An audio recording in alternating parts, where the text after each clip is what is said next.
मगरिब तो क्या ईशा भी गुजर गई। कराची में रास्ते नहीं खुल सके। शहर के 10 मुकामात पर अब भी धरने जारी हैं। कराची पुलिस चीफ ने कहा था कि मगरिब तक रास्ते खुलवा लेंगे और जो बात नहीं मानेगा उसके खिलाफ कानून के मुताबिक कार्रवाई करेंगे। कराची में जारी धरनों के मामले पर कमिश्नर कराची ने MWM की क़यादत से मुलाकात भी की है। मगरिब तो क्या ईशा भी गुजर गई। कराची में रास्ते नहीं खुले हैं। शहर के 10 मकामात पर अब भी धरने जारी हैं और कराची पुलिस चीफ ने कहा था कि मगरिब तक रास्ते खुलवा देंगे। बिल्कुल ये बात मानी नहीं जा सकी। इसके खिलाफ कानून के मुताबिक कार्रवाई करने का कहा गया था। कराची में जारी धरनों के मामले पर कमिश्नर कराची ने MWM की क़यादत से मुलाकात भी की, लेकिन मामला हल ना हो सके।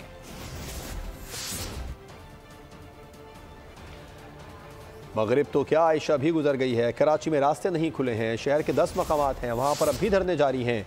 कराची पुलिस चीफ ने यह कहा था कि मगरिब तक रास्ते खुलवा देंगे। जो बात नहीं मानेगा उसके खिलाफ कानून के मुताबिक कार्रवाई होगी।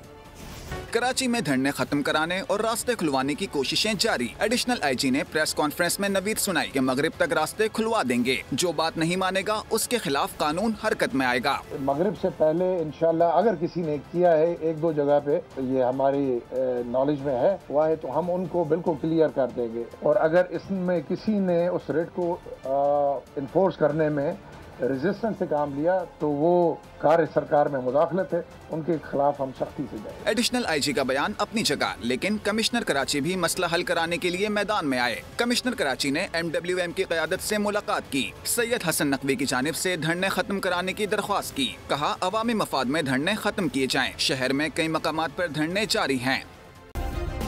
सब्सक्राइब करें और बेल दबाएं ताकि कोई खबर रह न जाए।